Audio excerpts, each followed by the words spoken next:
Hello everyone, welcome to my YouTube channel. आप सभी का स्वागत है हमारे आज के इस वीडियो में। और फ्रेंड्स देखिए, जैसे कि आपको पता है कि ग्रुप डी की एग्जाम में इतना ज़्यादा डिले हो रहा है और कहीं ना कहीं देखिए जो एग्जाम में डिले हो रहा है तो यहाँ पर आप जो है इस टाइम का पूरा फायदा उठा सकते हैं।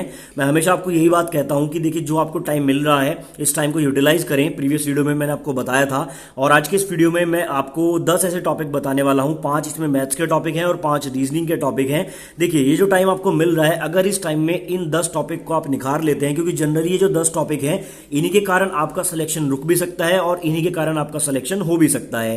ठीक है, ऐसे मैं टॉपिक्स आपको बताने वाला हूं। तो इस टाइम में आपको क्या करना है, इन टॉपिक्स को बार बार रिवाइज करना है, क्योंकि ये वाले टॉपिक ऐसे हैं कि आप इनको जब एक बार करते हैं तो कुछ टाइम बाद आप इनको भूलना स्टार्ट कर देते हैं। तो इस टाइम में आप बार बार इनको रिवाइज करते रहें, इनकी प्रैक्टिस करते रहें और ये 10 टॉपिक बिल्कुल आपको जो है घोल के पी जाने हैं अगर आपको ग्रुप डी में सिलेक्शन लेना है। तो कौन से 10 टॉपिक हैं आपको इस वीडियो में मैं बताने वाला हूं। छोटा सा वीडियो रहने वाला है, लास्ट तक आपको वीडियो देखना है। अगर वीडियो आपको पसंद आए तो लास्ट में आप लोग एक वीडियो को लाइक कर सकते हैं और चैनल पर आप लोग नए हैं तो चैनल को सब्सक्राइब भी करें।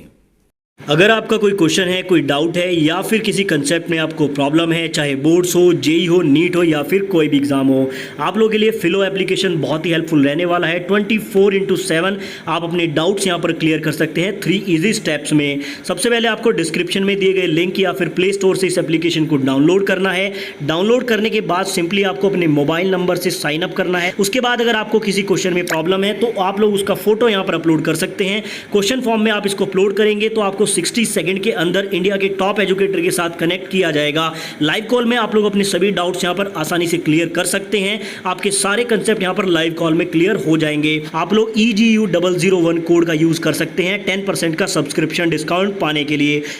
तो डिस्क्रिप्शन में इसके लिंक मैं आपको दे रहा हूं, आप लोग जाकर इसको डाउनलोड कर सकते हैं। तो देखिए मैथमेटिक्स की अगर मैं बात करता हूं तो यहां पर एक बहुत ही इंपॉर्टेंट टॉपिक है ट्रिग्नोमेट्री, यानी कि त्रिकोणमिति। अब ये इंपॉर्टेंट क्यों हो जाता है मैं आपको बता दूं। देखिए वैसे तो रेलवे में कुछ भी फिक्स नहीं होता है कि किस चैप्टर से या किस टॉपिक से कितने क्वेश्चन पूछे जाते हैं, लेकिन अगर आप प्रीवियस ईयर आप लोगों ने किया होगा, उसके क्वेश्चन को देखा होगा, तो जनरली ट्रिग्नोमेट्री के 2 क्वेश्चन भी आ जाते हैं। किसी शिफ्ट में 1 आता है, कई बार 3 भी आ सकते हैं। तो ये बात फिक्स नहीं है, लेकिन मैं आपको बता दूं चाहे क्वेश्चन 1 आए चाहे 2 आए, यहां पर आपने अगर ट्रिग्नोमेट्री अच्छे से नहीं किया है, क्योंकि इसमें बहुत सारी आइडेंटिटीज होती हैं, बहुत सारे फॉर्मूलेज होते हैं, अगर आप लोगों ने वो अच्छे से रिवाइज नहीं किए हैं और अगर आप लोग जो है उस डिपार्टमेंट से बिलोंग करते हैं जिसके पास 11th में या 12th में मैथ्स नहीं था, तो ऐसे स्टूडेंट यहाँ पर बहुत ज़्यादा वीक होते हैं। अब देखिए अगर आप यहाँ पर नॉन मैथ्स डिपार्टमेंट से बिलोंग करते हैं तब तो आपको इस पर एक्स्ट्रा मेहनत करनी ही पड़ेगी। बाकी अगर आप लोगों के पास 11th-12th में मैथ्स था, मैथ्स आपका अच्छा भी है, तब भी आपको ट्रिग्नोमेट्री की अच्छी खासी प्रैक्टिस करनी होगी, क्योंकि यहीं से आपको जो है 1 नंबर मिल सकता है और वही आपको बाकी स्टूडेंट से आगे ले जा सकता है। तो इस वाले टॉपिक को बहुत अच्छे से करना जरूरी है।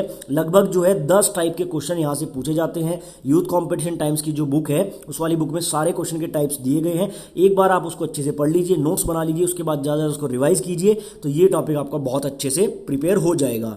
दूसरे टॉपिक की मैं बात करता हूं, ये है आपका एल्जेब्रा। एल्जेब्रा यानी कि बीजगणित। देखिए बीजगणित के भी लगभग मैं कह सकता हूं कि 2 क्वेश्चन आप मान के चलिए। अब ये फिक्स नहीं है, मैंने आपको बता दिया है, 2 में 3 भी हो सकते हैं या फिर 2 में 1 भी हो सकता है, लेकिन ये भी इंपॉर्टेंट टॉपिक क्यों है। देखिए एल्जेब्रा की जो क्वेश्चन होते हैं या एल्जेब्रा के क्वेश्चंस को सॉल्व करने का जो तरीका होता है वो थोड़ा सा टिपिकल होता है। ठीक है, कोई कोई इसको बेसिक से सॉल्व करता है, कोई इसको ट्रिक से सॉल्व कर लेता है। तो इस वाले टॉपिक को अगर आप थोड़ा डीपली पढ़ते हैं और इसकी ट्रिक्स को आप लोग समझ लेते हैं कि आपको जो है कई बार ऐसा लगता है क्वेश्चन देखने में बहुत बड़ा लगता है, लेकिन क्वेश्चन बहुत ईजिली सॉल्व हो जाता है। इवन आपको बिना पेन चलाए भी वो सॉल्व करना हो सकता है। तो अगर आप इस चीज की प्रैक्टिस कर लेते हैं, देखिए एक तो आपका टाइम बचेगा एग्जाम में, क्योंकि एल्जेब्रा क्वेश्चन मैंने आपको बताया कि बहुत लेंथी होते हैं अगर आप बेसिक से करेंगे। अगर आपको ट्रिक आती है तो आप इजी उसको सॉल्व कर देंगे, तो इसकी प्रैक्टिस करना बहुत ज्यादा जरूरी है। तो एल्जेब्रा को भी बिल्कुल घोल के पी जाना है, बहुत अच्छे से इसकी प्रिपरेशन आपको करनी है। तीसरा इंपॉर्टेंट टॉपिक है मेंसुरेशन। मेंसुरेशन यानी कि क्षेत्रमिति। देखिए क्षेत्रमिति में स्टूडेंट इसलिए फंसते हैं क्योंकि क्षेत्रमिति के जो फॉर्मूले हैं, काफी सारे फॉर्मूले हो जाते हैं। अगर आप 2D 3D सारे फॉर्मूले लर्न करेंगे तो कई बार स्टूडेंट कंफ्यूज भी हो जाते हैं। बाकी इनकी क्वेश्चन को कई बार घुमा के पूछा जाता है।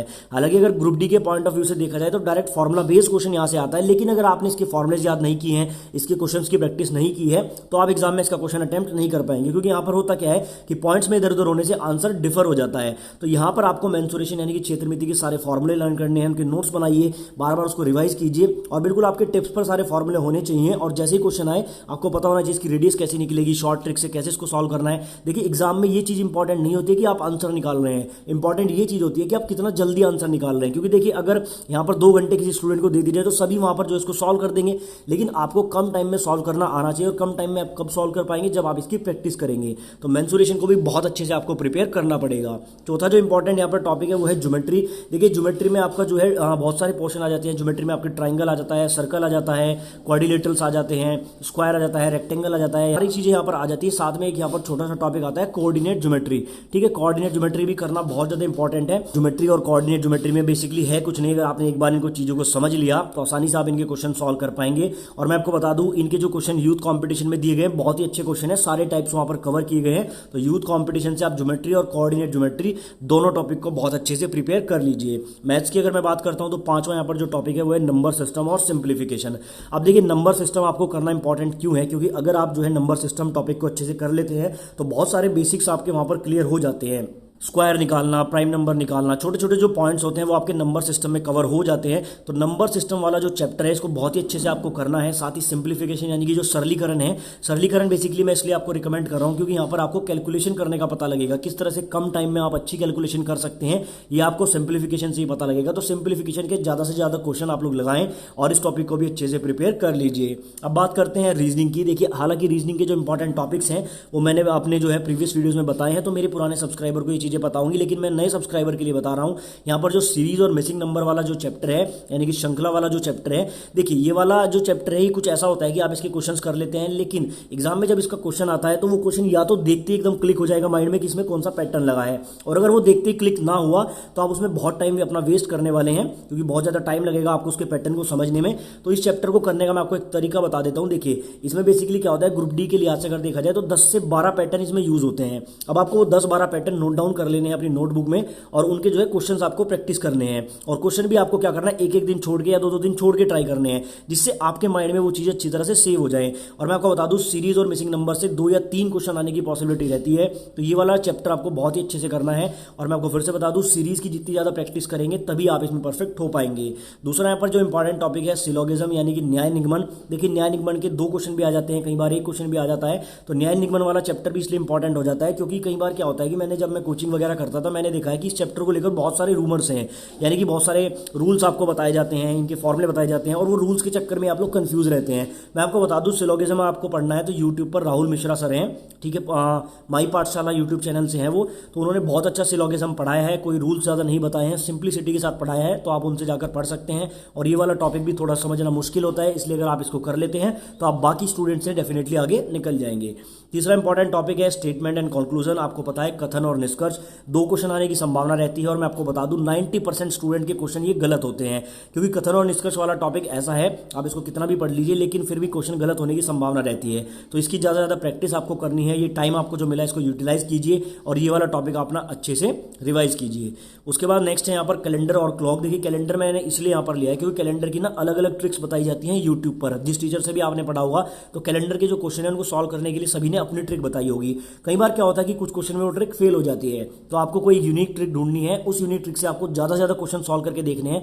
आपको ये चेक करना है कि क्या ये ट्रिक सभी क्वेश्चन में लग रही है या फिर नहीं लग रही है। अगर वो सभी क्वेश्चन में लग रही है तभी आपको उस ट्रिक को फॉलो करना है। जो कोड वगैरह बताए जाते हैं आपको उन कोड्स को फॉलो करना है। साथ में क्लॉक वाला चैप्टर भी इंपॉर्टेंट रहता है, तो क्लॉक वाला चैप्टर भी आपको अच्छे से प्रिपेयर करना है। तो इस वाले टाइम में जो है आपको अपने टाइम को यूटिलाइज करते हुए ये सारे चैप्टर्स जो है अच्छे से प्रिपेयर कर लेने हैं। और रीजनिंग का जो लास्ट चैप्टर है वो है सिटिंग अरेंजमेंट। सिटिंग अरेंजमेंट की अगर मैं बात करूं, हालांकि ग्रुप डी में जो है सिटिंग अरेंजमेंट के क्वेश्चन कम ही आते हैं, लेकिन यहाँ पर देखिए एक बात आपको मैं बता दूं, अगर सिटिंग अरेंजमेंट का एक क्वेश्चन आ जाता है तो आपको 2 से 3 मार्क्स दे सकता है। वो कैसे, देखिए सिटिंग अरेंजमेंट का जो आपको फिगर बना के जो है उसका पैटर्न बनाना होता है, उसके आधार पर आपसे 2 क्वेश्चन या 3 क्वेश्चन पूछे जा सकते हैं। तो ये वाला टॉपिक आपको अच्छे से प्रिपेयर करना है। इस टॉपिक को मैंने इसलिए लिया है क्योंकि यहाँ पर क्या होता है जब स्टूडेंट इस क्वेश्चन को सॉल्व करता है तो कई स्टूडेंट एक ही फिगर लेकर चलते हैं, तो यहाँ पर आपको जितने भी संभावित फिगर है वो साथ में लेकर चलने हैं और जो भी फिगर वहां पर सूट करेगा यानी कि जो भी पैटर्न बनेगा उसके आधार पर 2 क्वेश्चन भी आपसे पूछे जा सकते हैं, 3 भी पूछे जा सकते हैं, तो आप उन क्वेश्चन को अटेम्प्ट कर जाएंगे। तो ये वाला चैप्टर भी इंपॉर्टेंट हो जाता है। मैंने आपको 10 चैप्टर बताए हैं जिसमें रीजनिंग के 5 है और मैथ्स के 5 चैप्टर हैं। तो इस टाइम में आप अगर इन चैप्टर्स को मजबूत कर लेते हैं, इनमें आप लोग परफेक्शन पा लेते हैं, तो डेफिनेटली ग्रुप डी में आपको सिलेक्शन लेने से कोई भी नहीं रोक सकता।